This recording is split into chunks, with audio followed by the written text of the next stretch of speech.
सुबह के करीब 7 बजे बुरारी, दिल्ली का एक नॉर्मल सा घर। दरवाजा आधा खुला था और जब पड़ोसी अंदर गए तो उन्होंने जो देखा वो किसी हॉरर फिल्म से कम नहीं था।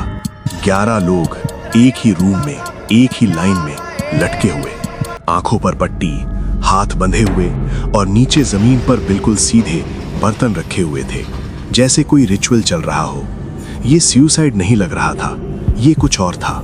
पुलिस आई, घर सील हुआ, मीडिया फट पड़ा, पूरा देश एक ही सवाल पूछ रहा था, एक साथ 11 लोग कैसे मर सकते हैं। फिर पुलिस को मिला एक डायरी, फिर एक और, फिर एक और, टोटल 11 डायरीज। हर एक में लिखा था, ये सब प्रैक्टिस है, डरना नहीं है, भगवान बचाएंगे।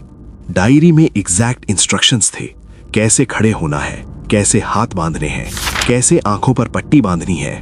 और सबसे शॉकिंग बात, ये सब किसी बाबा के कहने पर हो रहा था। लेकिन वो बाबा कोई बाहर का इंसान नहीं था, वो इसी घर का एक मेंबर था, ललित भाटिया, जो कहता था उसके अंदर उसके पिता की आत्मा आ गई है और वही उन्हें गाइड करती है।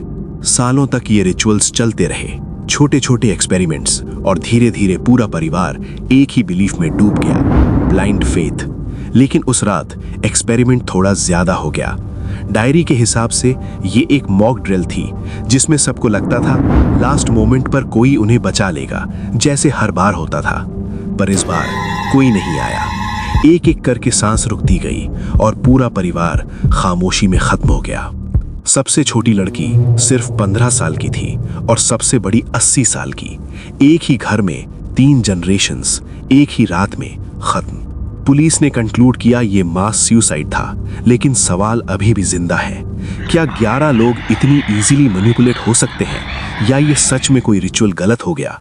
और सबसे बड़ा सवाल, अगर डायरी में लिखा था सब ठीक हो जाएगा, तो फिर क्या गलत हुआ?